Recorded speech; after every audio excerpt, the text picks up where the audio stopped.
Okay, let's talk about the Zodiac. You see it everywhere, right? Uh-huh. Horoscopes, star charts. Exactly. Maybe you glance at your horoscope or you've seen those beautiful ancient star charts. But what if the Zodiac, as we commonly understand it, is only scratching the surface? Hmm. What if it's not a relatively recent invention, but something vastly older, incredibly complex, maybe holding keys to cosmic laws that are almost entirely hidden from us today? Well, that's the fascinating and, frankly, pretty mind-bending perspective we're diving into today. Please. It comes from the dense, definitely challenging, but utterly unique writings of H.P. Blavatsky, specifically from The Secret Doctrine. That huge work. Huge. And she presents a view of the zodiac that just turns conventional wisdom completely on its head. It's an esoteric view, And esoteric meaning. meaning a hidden or sort of inner understanding, not the obvious surface stuff. Okay, so this deep dive is all about exploring Blavatsky's take on the Zodiac. She didn't see it as just, an astronomical chart or a tool for predicting your day. Not at all. For her, it was this profound repository of ancient universal wisdom, a key, really, to unlocking cosmic laws that govern, well, everything, from the movement of stars to our own spiritual journey. And our source material for this deep dive comes only from excerpts of The Secret Doctrine, that one single work. That's the mission. To unpack Blavatsky's main arguments about the zodiac, its incredible antiquity, its deep symbolic meaning, and also the controversies she gets into about its origins, using only what's in the text she provides. Okay, let's unpack this extraordinary view. Where to begin? Well, right from the start, she makes this really bold claim. It just flies in the face of so much 19th century scholarship. Uh-huh. She insists the zodiac wasn't invented later, relatively recently.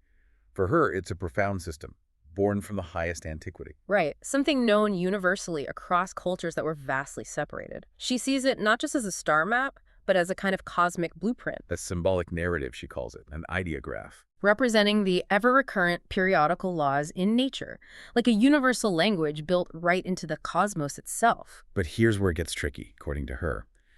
The real deeper meaning isn't obvious. No, because she says it wasn't meant for just profane interpretations. Meaning? Meaning it wasn't designed for conventional approaches, not for dogmatic theology, rigid religious dogma or materialistic science that only deals with the physical. So you need something else. You need an esoteric key, a kind of gnosis or initiated intuitive understanding. She uses this image of a many-faced diamond. I like that. Yeah, where each facet relates to different sciences. You need to understand the mystery language, which she says requires 7 distinct dialects and corresponding keys. 7 keys. Without those keys, you're just looking at the dead letter, the outer shell, basically, missing the living truth inside. And this puts her directly against many mainstream scholars of her day. People like Professor Weber. Oh, absolutely. Weber argued that systems like the Hindu zodiac were actually quite recent and borrowed from the Greeks. And Blavatsky fundamentally rejected that. Completely. She saw it as historically wrong and driven by what she really sharply criticizes as Eurocentric bias. A Western-centric view. Exactly. Dismissing ancient evidence from outside Europe. She also blamed a constitutional incapacity in materialistic scholarship, basically. A fundamental inability within that worldview to even imagine, let alone grasp, the kind of esoteric depth she saw in the zodiac. So it's a direct challenge to how history and knowledge were being understood back then. A major challenge. All right, so her claim is incredibly ancient, universal. Yeah. How does she back this up, this idea of primordial antiquity, long before the Greeks? Well, she leans heavily on evidence of remarkable consistency across cultures that were, worlds apart geographically. Right. She cites the astronomer Jean-Sylvain Bailly on the eternal conformity of zodiac divisions and planet names everywhere. Yes, that consistency is really key for her. She points to things that seem too consistent to be just coincidence, like Right. the sequence of the days of the week being linked to the same planets, often with similar names, in places as different as India and Northern Europe. For her, this kind of widespread agreement suggests a single, very remote, universal cause and belief, not just separate inventions or later borrowing. And she brings in specific ancient texts, too, like the Book of Job. Why is Job so important for her argument about antiquity? Because Job is widely considered one of the oldest books in the Hebrew canon, maybe the oldest. It significantly predates classical Greece, which scholars like Weber were claiming as the origin point for others, like India. Okay. And Blavatsky highlights this specific verse, Job 38, 31, 32. Scorpio and the Mazzaroths, the 12 signs. Mazzaroth meaning the Zodiac. Exactly, that's the Yeah. common interpretation. So her point is, if knowledge of the zodiac and specific signs like Scorpio was already there among nomadic tribes when Job was written, which scholars put at least 1,000 years older than Homer and Hesiod. Foundational Greek figures. Right. Then the idea that civilized and philosophical Hindus had to wait thousands of years for the Greeks to bring them, the zodiac becomes, as she puts it, logically untenable. The timeline just doesn't work for that borrowing theory. And she doesn't stop there. She piles on claims from other ancient civilizations, too, citing these vast timescales. Oh yeah, timescales that just dwarf what conventional Western scholarship accepted then. Like Egypt.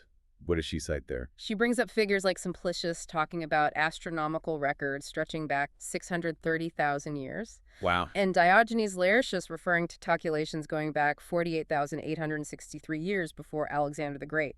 Marcianus Capella mentioning over 40,000 years of secret astronomical study. Okay. And Chaldea, or Acadia. Their actual months were named after zodiac signs. It was fundamental. Berosus, a Chaldean priest, apparently taught prophecy directly linked to zodiac alignments and world cycles. And their timescale. They claimed divine dynasties spanning 432,000 years, and Blavatsky points out the numbers 4, 3, 2, echoing the Hindu Mahayuga cycle of 4,320,000 years, suggesting some shared ancient framework. Assyria, too. Iamblichus mentioning 270,000 years of memorials, including records tied to cycles of the 7 rulers of the world, the planets, basically. And China. Dr. Schlegel, a sinologist she cites, assigned an antiquity of 18,000 years to their astronomical sphere. Okay, but these numbers, 630,000 years, 432,000 years, they sound almost mythic. What's her point in listing all these huge figures? Well, her point is pretty powerful. She's using this convergence of evidence, as she sees it, from all these ancient cultures claiming immense timescales for their astronomical knowledge. It's meant to challenge and overwhelm the much shorter, more limited timelines accepted by 19th century Western scholars. So it creates a context. Exactly. A context where accepting the idea of really profound ancient knowledge and sophisticated astronomy in cultures like India spanning millennia doesn't seem quite so impossible. It lays the groundwork for her argument about the Hindu zodiac's deep, independent roots. And circling back to her critique of those scholars like Weber, she's not just arguing dates, is she? No, she calls their theories unjust and illogical, specifically because they dismiss evidence that doesn't fit, like the reference in Job. Right. For her, it's not just an academic mistake. It's driven by Eurocentric and materialistic bias.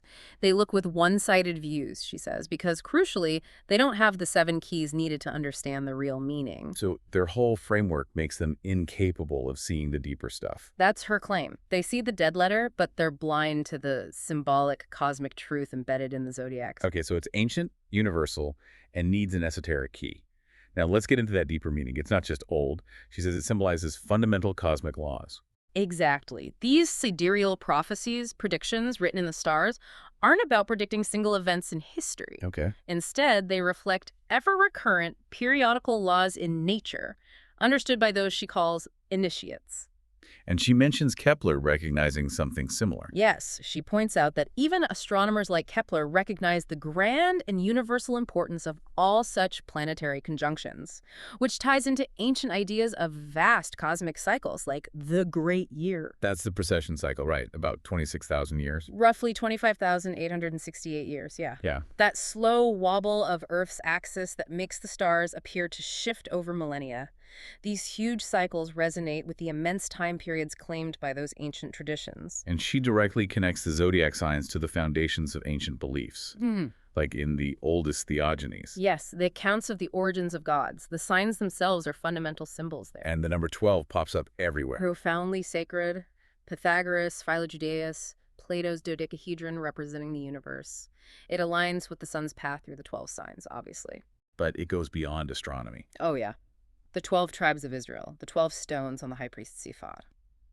Blavatsky suggests that the genie of the planets, cosmic intelligences, or Dion Shohans in her terminology, revealed these zodiac-based rights and knowledge. And she links other universal symbols, too. Right. things like the Tau cross, the swastika, the cross itself, she argues they share an underlying symbolic meaning rooted in this fundamental zodiacal framework. Okay, here's where it gets really interesting, maybe even controversial. Blavatsky argues that familiar religious stories, especially from the Old Testament, aren't just history. No, she sees them as profound allegories, symbolic narratives that actually reflect this older, universal zodiacal symbolism. That's a huge reinterpretation. It's central to her argument. She claims the entire scheme of the Old Testament, its heroes, personages, and events, is built on this zodiacal framework. She takes Jacob's blessings to his sons in Genesis 49. The 12 sons, the 12 tribes. Exactly. And she meticulously interprets each son and tribe as corresponding directly to a zodiac sign. Their characteristics, their destinies, all defined by celestial symbolism. Can you give us a couple of examples from the text? How does she link them? Sure. For example, Reuben is linked to Aquarius, described as unstable as water. Simeon and Levi together represent Gemini, the twins, called brethren, instruments of cruelty. Okay. Judah is clearly Leo, the lion, a lion's whelp. He couched as a lion. Issachar is Taurus, the bull, described as a strong ass couching down. Dan is linked to Virgo Scorpio, or sometimes just Scorpio, called a serpent, by the way. And she mentions Dinah, the daughter, too. Yes, sometimes seen representing Virgo, the virgin, completing the 12 as a female principle. And she notes this wasn't just her idea. Even some Roman Catholic writers recognized these links between the tribes and the zodiac signs. The tribal banners supposedly had these symbols. And she extends this pattern to Christian narratives as well, finding zodiac symbolism there. She does. The idea of Christ as a central figure, the 12th figure maybe, with 11 faithful apostles plus Judas disrupting the pattern, she interprets that through zodiacal numerology. Okay. And she challenges the idea that Pisces, the fishes, belongs only to Christ. She argues it's a universal symbol for all saviors or messiah figures across different ages. Like the Star of the Magi. Exactly. Linked to a conjunction in Pisces, which Jewish Kabbalists connected to the Messiah's arrival. It fits her broader pattern. She even connects Christ being like Jonah in the fish back to the ancient Babylonian fish god Oannes. Oannes, the bringer of knowledge. Right, a kind of messianic figure himself. And this isn't just Judeo-Christian. She finds parallels elsewhere. Oh, yes. The Hindu Matsya avatar Vishnu as a fish saving humanity, the Babylonian Dagon, another fishman deity, symbols like the serpent for wisdom, the bull for creative power, she sees these as universal. Not unique to one tradition. Exactly. Her core point is, these religious stories and symbols aren't the original source. They are cultural adaptations, encodings of a much older universal zodiacal symbolism and the laws it represents. The zodiac is primary. The zodiac is primary, the religious narratives are secondary adaptations. So if these symbols encode cosmic laws and ancient wisdom, what does she say this means for us, personally? She says our destiny is written in the stars, which sounds a bit fatalistic. But that's an important clarification she makes. It's not rigid fatalism. Why? Because humans have free will. Okay. However, she does link our spiritual evolution, this journey of the soul, a descent and reascent, directly to these cosmic cycles and zodiacal signs. There's a mysterious sympathy, she says, between the metaphysical soul and the bright constellations. The connection. A deep connection. Our destiny is shaped by karma nemesis, cause and effect operating through these cycles, influenced by whether we follow our higher self or our lower nature. For occultists, she claims, the zodiac provides actual scientific evidence. Evidence based on long-term observation of patterns and influences, showing how the cosmos impacts our individual path. It's the bridge, symbolically, between the macrocosm, the universe, and the microcosm, the individual. Okay.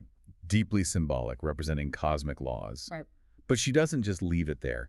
She brings in what she presents as scientific proof for the antiquity claim.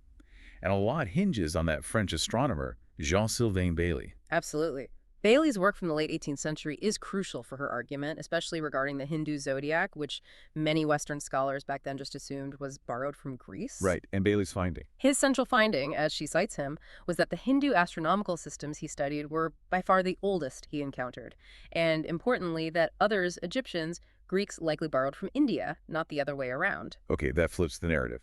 How did Bailey argue that Hindus didn't borrow from, say, the Greeks using 18th century astronomy? He used detailed calculations. For instance, the main Hindu epochs, the starting dates for their calculations, like 3102 BC for the Kali Yuga, or 1491 AD, simply could not be mathematically derived from the epochs used by later astronomers like Ptolemy. So the starting points were different. Completely different. If you copy complex math, you usually copy the starting numbers and method.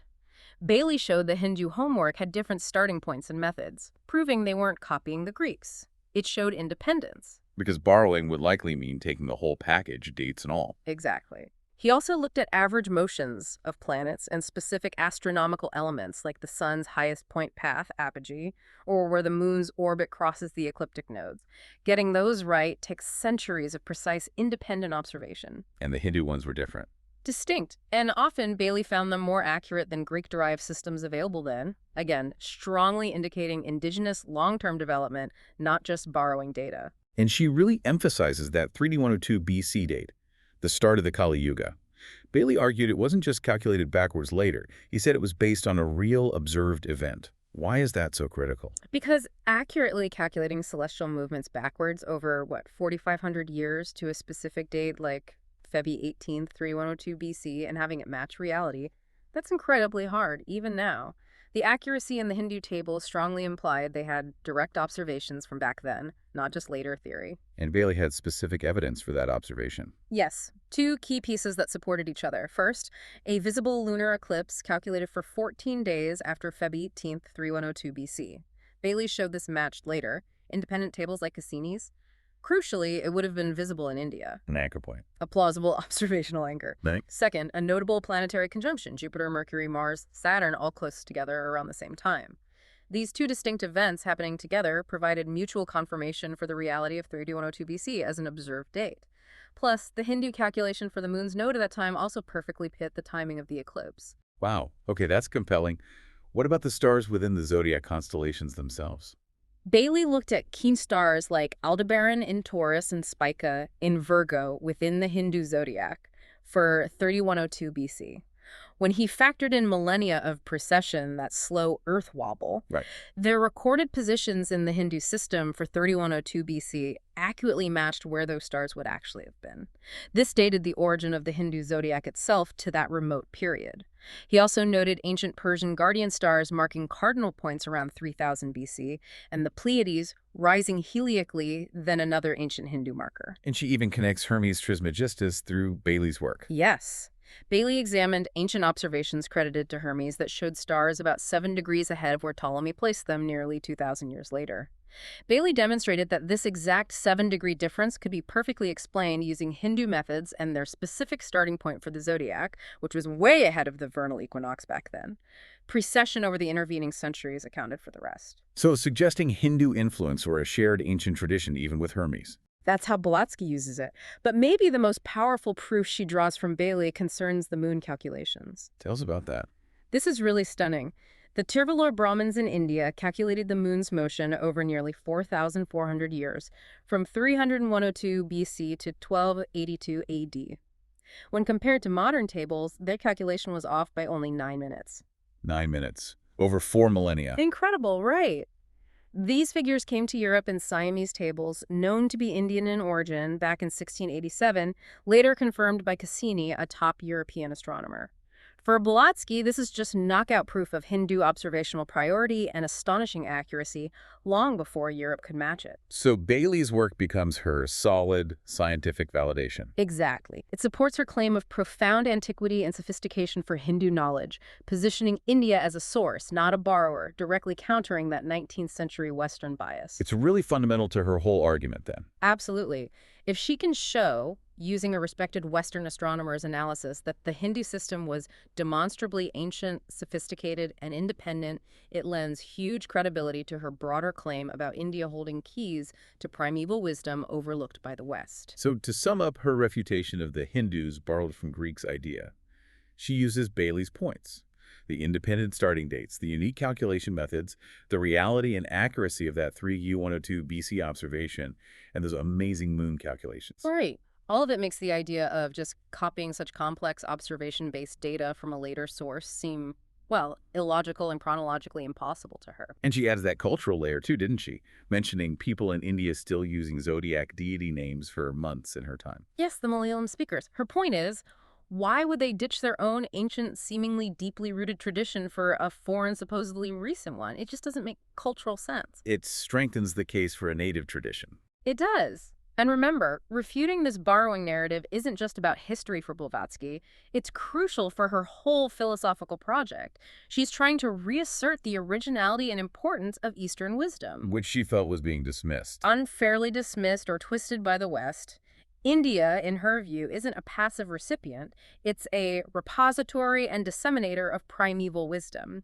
She explicitly says Eastern occultism has the full secret with all 7 keys. And the Hindu zodiac is central to that. Absolutely central. So proving India didn't just borrow its core celestial knowledge is essential to establishing the credibility of that bigger claim. Okay, bringing it all together then. Yep. Blavatsky saw the zodiac not just as astronomy or mythology, but as this incredibly deep, multi-layered key.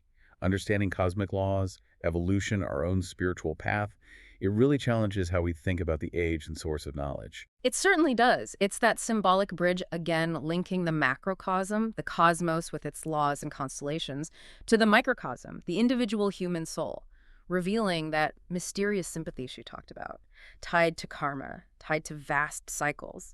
And its profound antiquity, which she argues for so fiercely with Bailey and other evidence, is foundational.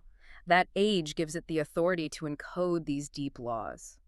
What stands out to you after going through all this? It seems Blavatsky is arguing this ancient wisdom, the true meaning of things like the zodiac, is largely lost or obscured today. Yes, and not just lost to time, but specifically obscured by modern materialism and by these narrow dead-letter interpretations that completely miss the symbolic depth. Right. And for her, this whole zodiac argument isn't just academic history, it's evidence.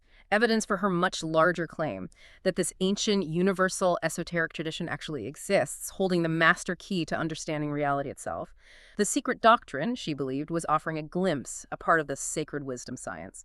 The zodiac is one critical piece of that enormous puzzle. So a final thought for you, our listener, to mull over. If systems like the zodiac, which Blavatsky argues are millennia old and consistent across cultures, really do encode fundamental cosmic laws and insights into our spiritual journey, what other ancient symbols or myths or narratives, things we might just dismiss today as primitive stories or superstitions, what else might contain profound hidden knowledge that our modern approaches just can't see because maybe we lack the right keys? That is definitely something to think about. Thank you for joining us on this deep dive into H.P. Blavatsky's esoteric zodiac.